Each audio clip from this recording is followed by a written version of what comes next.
right, boys, solid day.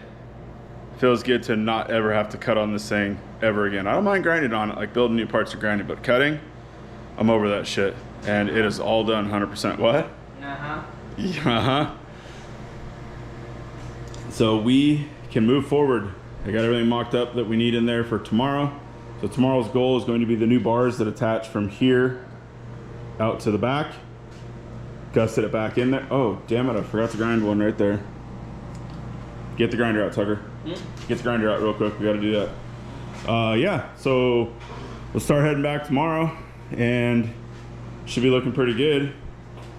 And then just waiting for parts to get back from powder coater and we can start assembling it. Yeah, that grinder, it's not even that big of a pile really. I mean, that's not that big. I wonder if Eric sees those little tabs and remembers all, bending those, nut inserting every one of those, all like 40 of them, specifically putting them in the chassis. We're all in the right spots. They gone.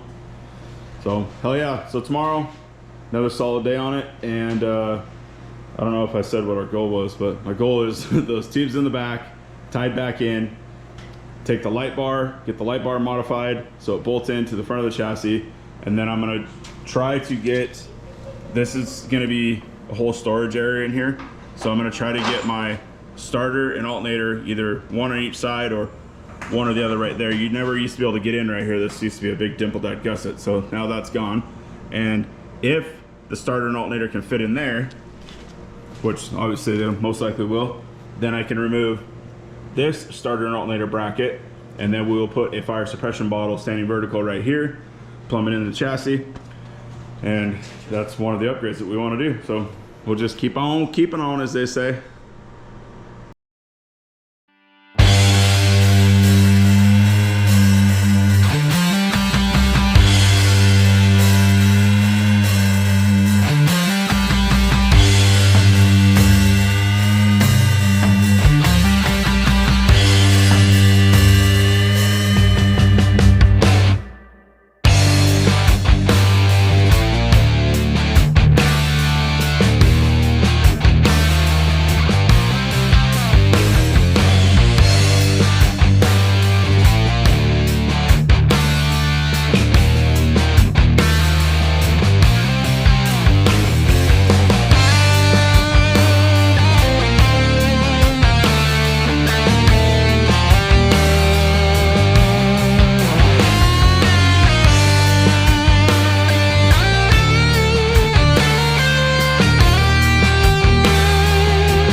I was just getting ready to tack that bar that we just made in, and I started looking at something. The height is higher than it was originally, right? But it is tapering in a little bit more, and I have our rear coilover reservoirs to mount right here. So the resis mount in these saddles right here, and this new bar goes right there. And this is where I want to put it. So I think what we're gonna do is pull one of the rad flows off the rack.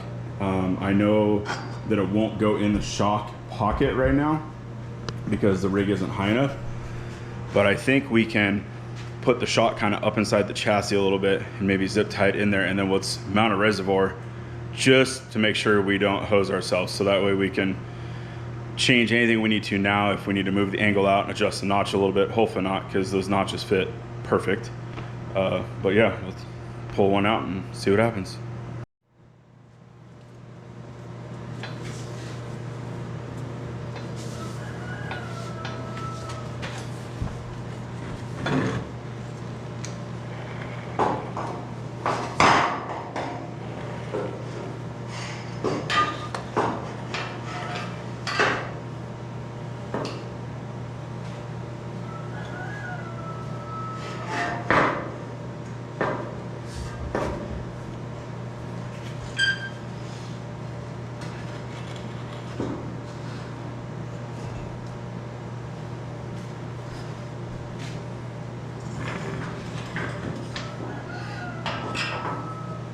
There, that can kind of just hang out there for a second, I think.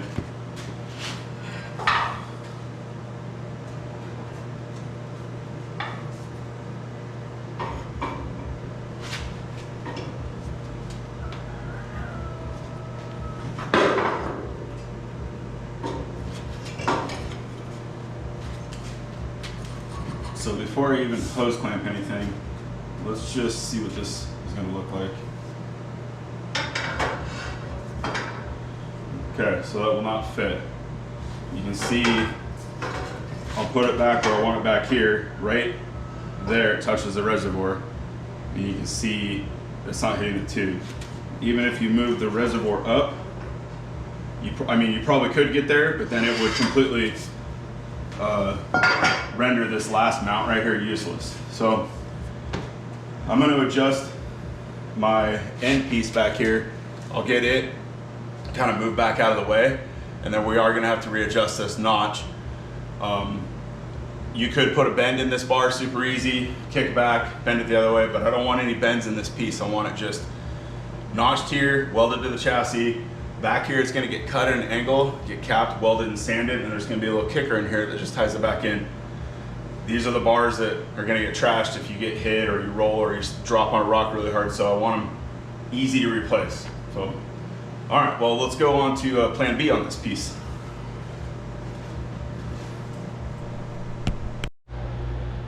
Super, super easy fix.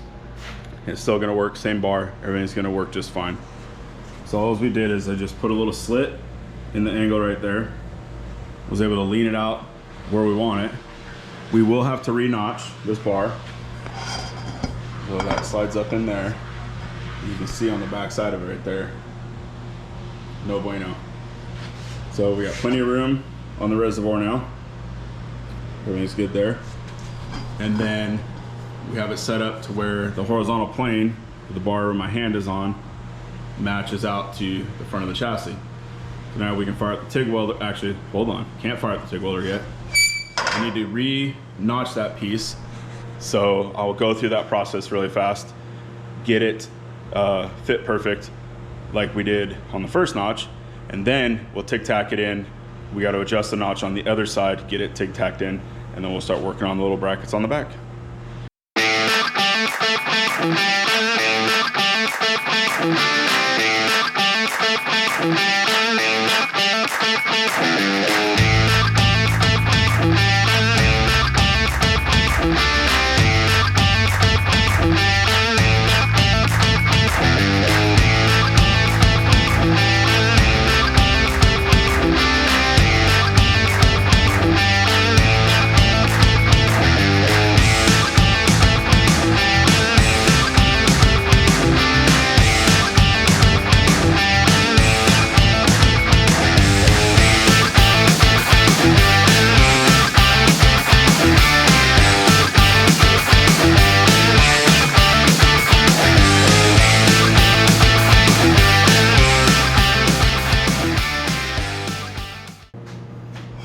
this up here now. And you'll be able to see the gap is gone. Just tight all the way around. Let's do some TIG welding.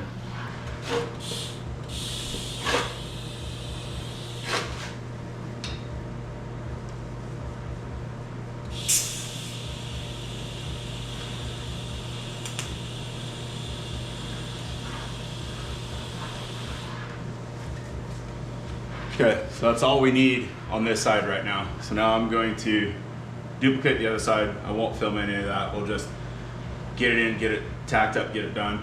And then we'll go back into the fabrication work on the back side back here. We gotta make a gusset on the torch paint that goes in here. And then we'll get all that stuff made.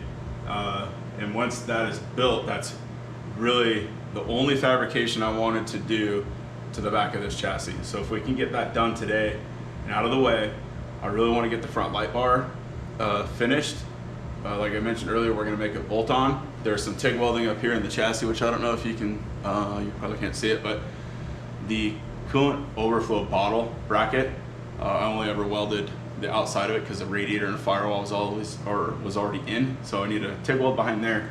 But yeah, let's focus on getting the back of this in. While the TIG's out, we'll go ahead and weld up that one bracket, and then we'll see if we can't get that light bar mounted, and we'll be sitting pretty good. At that point, we can start building templates for the panels, get our Zeus tabs cut out on the torch paint, get them all bent in the brake, start TIG welding those in, and that'll pretty much be the bulk of the major fab work that we had to do. The rest is just really, really small little T brackets here and there. So let's keep on rolling.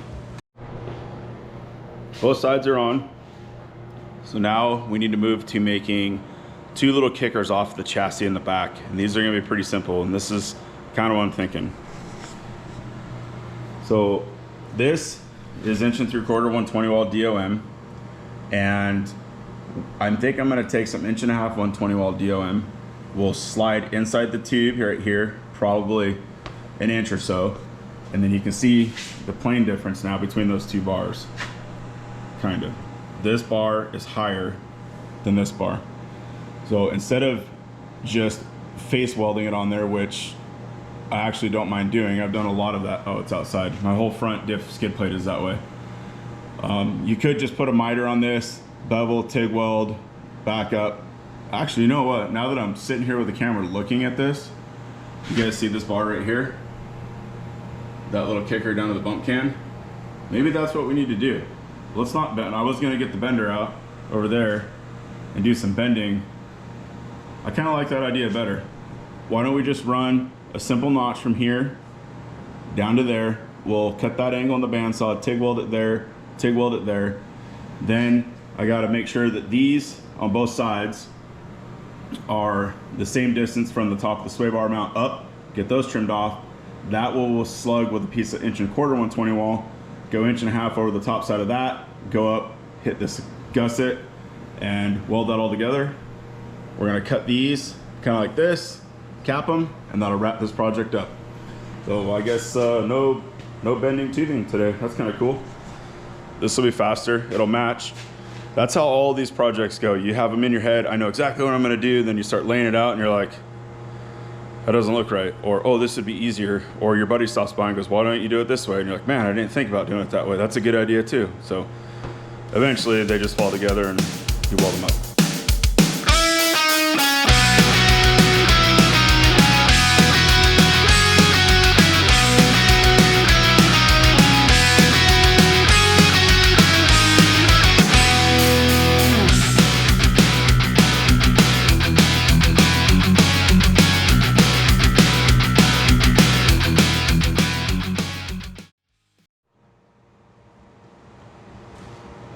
So looking at this, obviously in a camera you can't see anything, right? It's like trying to film a big hill.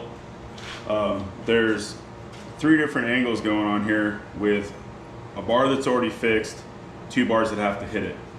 So the top bar that we just talked about, that we're gonna just put a notch in, 45, or not 45, but whatever the miter is gonna be down here, you know, it could go straight in, no problem. But we have to pick up the existing part of the chassis down here that comes up and hits the fixed point we have right now. So just gonna take a little bit of angle, and we're just gonna use it as a jig, and that's gonna tell us where it's gonna land. So if I just kind of rough the outside of the 1.5" tubing marks, transfer it to our fixed point, now we know that when we put this piece in, we want it to hit in between those lines. And what that's gonna allow us to do is when we come in here and add this bar, we'll be able to connect all 3 of those all in one shot. So I think that's gonna look pretty cool actually. And people are gonna probably ask, well, it's not very strong. You know, this isn't roll cage, right? This isn't safety. This isn't structure of really anything. This is really a bar we're putting on the chassis to be able to attach the side panels to. If it gets blasted off, like I mentioned earlier, I want to make it easy to replace. So just sliding in there with an angle, TIG welding on, it's plenty good.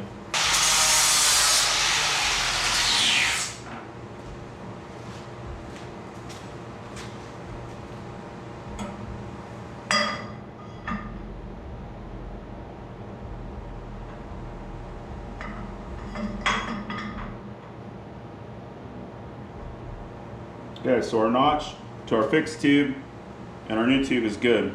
Now we need to go in here, figure out our miter, and on it, there is mathematical ways to do this. You can set up your saw. I could have set up my notcher and notch this at the opposite angle that this is set at. I could set up my bandsaw, but realistically, if you're just trying to hammer it out and get it done, that's why I do a lot of notches with the cutoff wheels and those sliding jigs.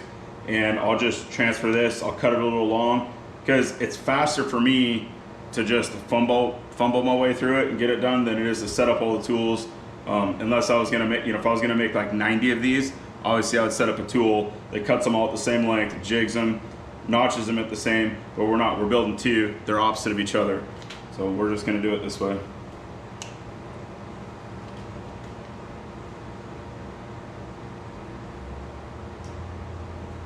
One thing to always remember when you're not cutting a tube that has to adhere to another tube that's at an angle, this bar gets wider as it goes along the chassis.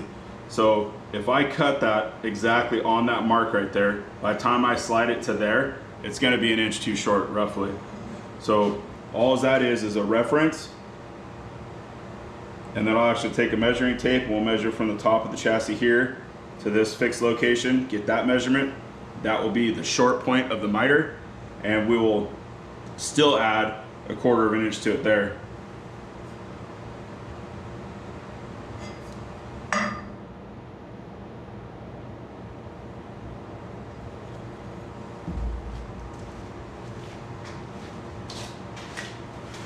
So what do we got here?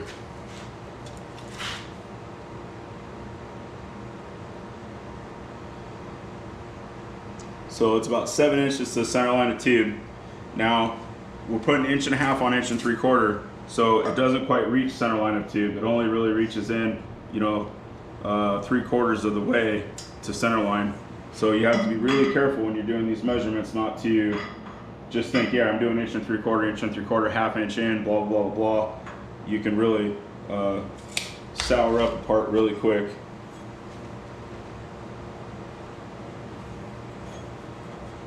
Which I've done thousands of times. Sometimes making parts wrong 5 times in a row is just part of the job.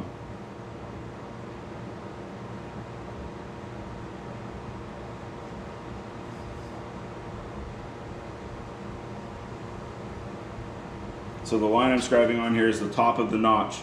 So when I take this up to the fab table, I'll measure from the top of the notch down to the short point of the miter, and then I'm going to add some. So we'll kind of work our way in. We can actually come from the long side once it's notched and work our way up, and the bar has a little bit of flex in it, so we can continue to move the piece back in until it fits perfect.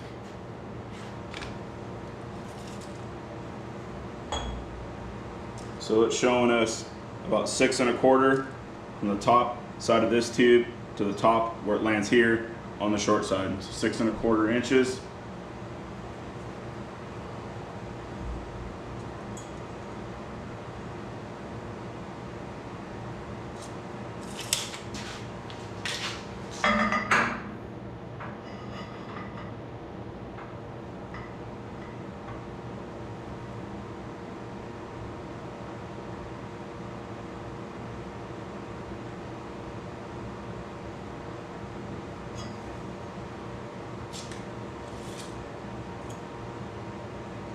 So we're gonna go 6.5 inches.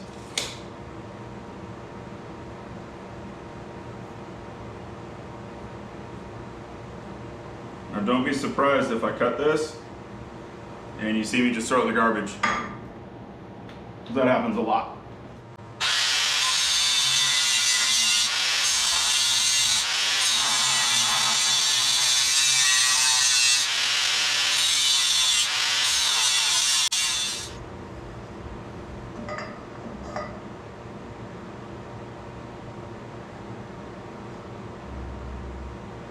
Now we just need to, probably we'll just flap wheel a little bit off. It only needs, I mean, I could actually put it in there with some little bit of force. You kind of get the idea, it's gonna sit in there like that. But we want all our notches and stuff to stay tight. So we'll just work our way in, teeny little bit at a time.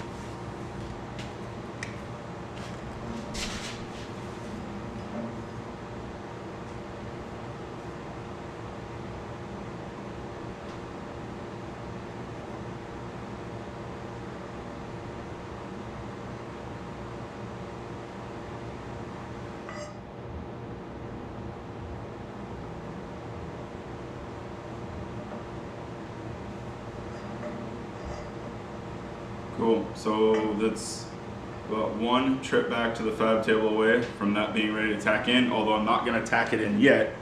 Both of these bars on the outside they're just hanging out here right now. So before I get really, after TIG welding them, I have to make sure that they're exactly the same, front to back, side to side.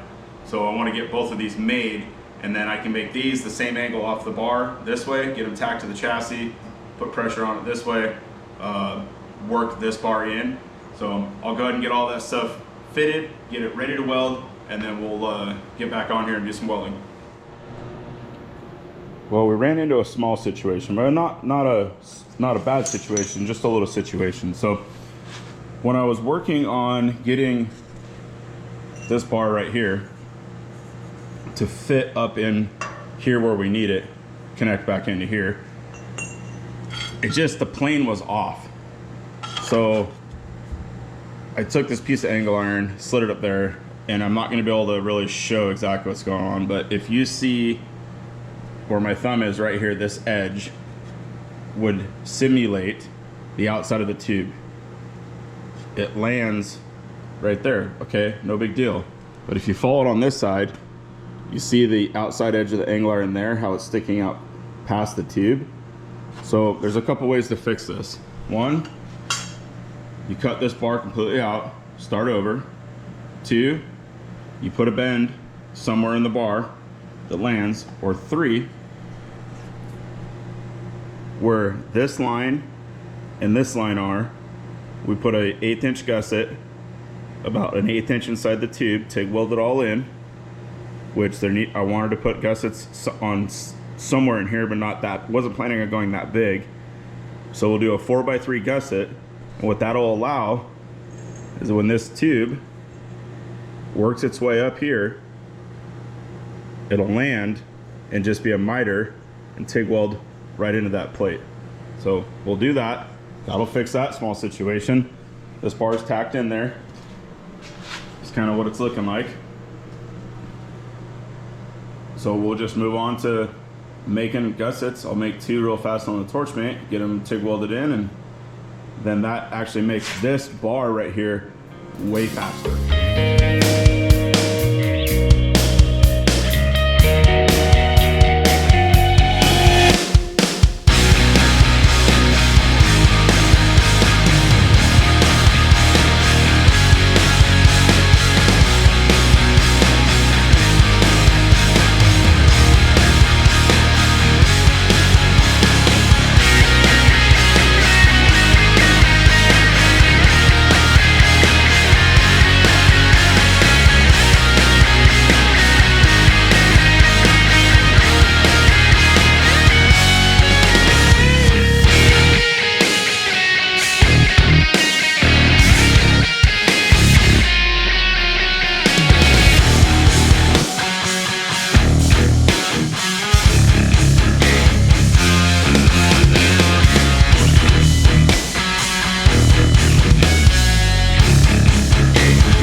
getting pretty close to cleaning up this mess here on this side.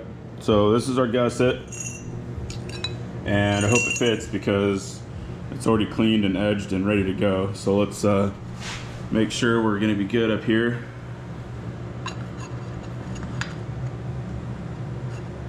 Yeah, we're good there. We need to tack weld that into place, but before we tack weld it, oh, actually, you know what? We can tack weld that and not worry about.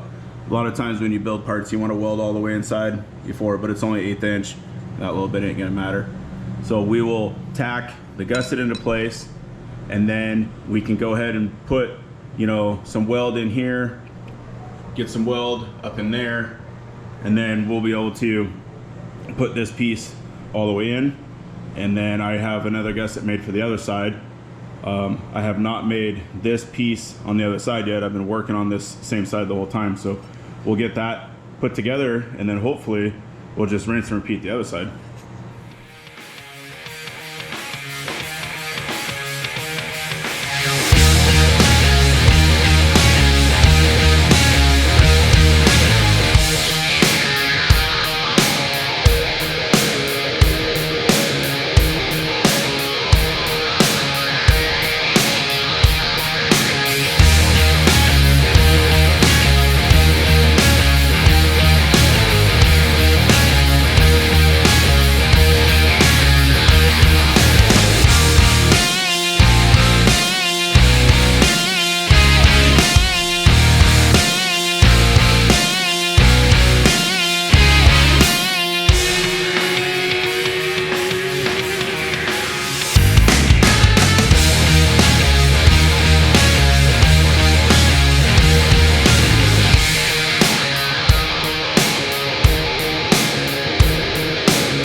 Okay, so we got a couple tacks on there.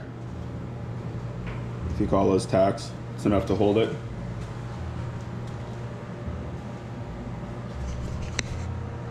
Now we need to switch over to the other side. I think what I'm gonna do is I'm gonna go ahead and get everything put together, do a little welding montage. The back will be done, and then we'll get onto the light bar. The welding montage part is gonna have to wait. I didn't realize how much time I burnt up today building that back section, and I really need to get the light bar mounts figured out. We dropped off a ton of parts of powder coat, like 58 of them, and I ended up having to buy the powder coat and have it shipped to them. And they said I got about 3 or 4 days before the powder coat gets there. So if I was to get the light bar done now, I can get out there, drop it off this week, and it'll get done with that huge batch. That way when we get stuff painted, that can just go back in and be done. So what we gotta do is take our existing light bar that we built that was welded in previously. Got to make some measurements, because when it was welded in, I'll show you, it was welded in really, really tight. I mean, it was a snug fit, and it was flushed inside of here. So the thickness of the cutoff, or the Sawzall blade, is all we removed from it. And if you look at how I originally built it, see how close it is there? So what I'm thinking we're probably gonna have to do, cut some 3/16 washers out on the table with the 1/2 inch diameter hole in the middle that we're gonna run a bolt through. We'll chuck those up in the lathe, turn them down to the ID of this tube, TIG weld them in with a nut encapsulated on the inside, and then we'll bore the mount on the Jeep, hopefully through bolt it. And it's gonna be kind of tricky to do with one person, but I think if I make the saddles first, which are gonna be, pretty sure that's, I don't remember if that's 1 3/4, 1.5 inches. That might be 1.5 inches. If it's 1.5 inches, we'll take 1 3/4, 120 wall, cut down probably about 1 inch long piece on both sides, then cut that in half, and we'll go up and TIG tack those in. We save the measurements from where it was, drop it down in there, and then we can get our adjustments and get the holes drilled. I am also going to put struts on the top of this. The light bar, originally when it was just a square one years ago, was always adjustable. Had 2 rods, right hand, left hand, heim joints on the top that came back, and it was super nice because you could adjust it for different things. If you're snow wheeling and you wanted it pointed straight down, you could adjust it. And we've noticed, obviously, being out in the desert, it's pretty nice to, if it's a clear night and you want to shoot way out there, you can have them flat. If it's super dusty and you're racing at night and you want them down a little bit, we can make that adjustment without adjusting each light individually. So now we'll be able to just move the bar down or up. So that'll be the next project. And if like I said, if I get that done, get it to powder coat, we'll be feeling pretty good. And I'm going to order the aluminum tomorrow for the new sides. So possibly even today yet, since the aluminum templates don't take very long, I might be able to get the templates made and get them duct taped on so that way we can get pictures and get them to the vinyl guy. So I just measured this. We're actually 53.5 is how wide the bar is, and the chassis is 53. So I didn't realize I had ground that much off that bracket, but apparently I did. So what we'll do is go ahead and make 3/16 thick steel washers, little TIG weld onto here with a nut, and then that'll give us about a 1/16 of an inch to an 1/8 of an inch per side of wiggle movement. So that'll be cool. Put those pucks on there, set it down in, drill the holes, and then those ears that are mounted up there, they don't do anything, but there's nothing to stop them from flexing inward. So once they're welded in, we'll just bolt them in tight on the sides, and it'll suck up the gap, and she'll be golden. Literally golden. It's getting powder coated gold. These are the pieces that we needed. So pretty basic stuff, right? Just 3/16 mild steel. I'll take a carbide and clean the inside really good because we want the bolt to fit tight. I ended up choosing 5/8 hardware. So we'll clean those up. Regular nuts, grind the zinc off. We'll TIG weld the nut into the back of this plate. I'm gonna just MIG these on here. This whole light bar is TIG welded together, but it's a lot faster. I'll just MIG that on, and then we'll climb up there and drill a couple holes and see if it fits.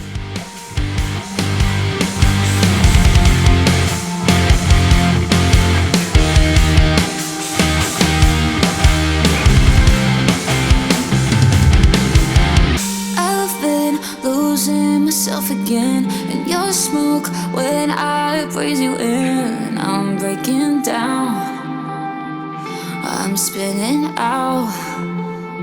Yeah, I've been staring at the ceiling, on the floor, so cold I'm shivering. The way that you leave and then come back for me. Lord knows I can't get you over my mind. Knock me down low, then you get me so high. Get me so high. So slow you crept up, took over my life. If I could have lived, but I can't even try. You get me so high. I pray that I won't let you in, but each time I do it over again. Trapped in your grip, I'm losing it. Lord knows I can't get you over my mind. Knock me down low, then you get me so high. Get me so high.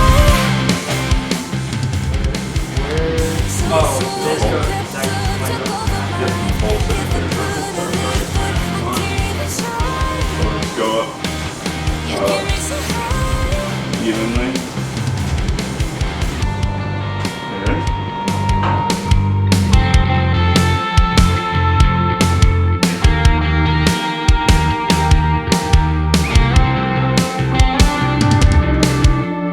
Lord knows I can't get you over my mind. Knock me down low, then you get me so high. Get me so high.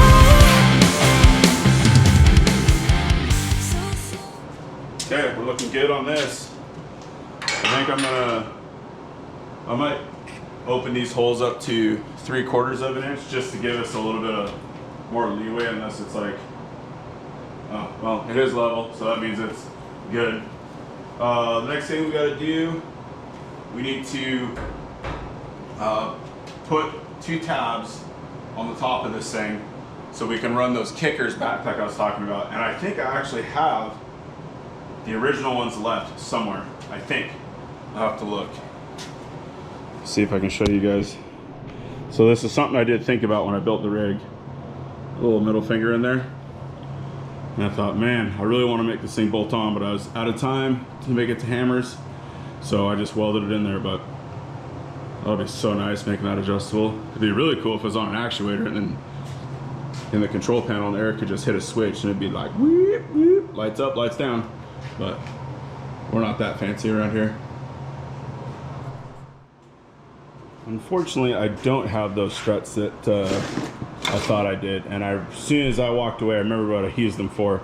So this is an old twin stick kit that I designed and built years ago that used to sit in between the seats of this rig over here when it had a T18 and a Dana 20 transfer case in it. And I used to sit way back against the rear firewall and you could never reach the shifter. So I designed and made these years ago. This was a cool system. What we're gonna do is we're gonna rod the joints off these on both ends, and then we'll just make new rods to go in. And I want to talk to my machinist and have him make a piece of stainless about this long, probably 1.25 inches in diameter, and have it knurled. And then what I'll do is I'll run these rods into that, TIG weld it all up, paint the ends on the outside, and then when you go to adjust it, you have something to actually grip onto to turn it. So hopefully we can have him make that for us. So let's bone that apart and get some tabs built.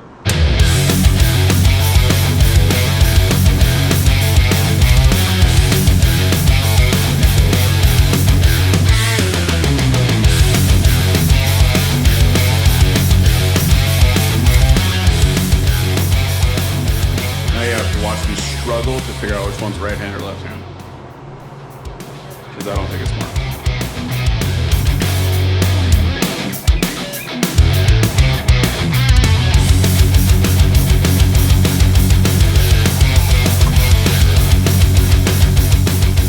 So they're both normal. So I'll have to order some joints, but we'll just use 2 of them. For some reason I thought those were right hand and left hand, but apparently not, so we'll just order some. Matter of fact, you can source these smaller joints like this through Tacoma Screw.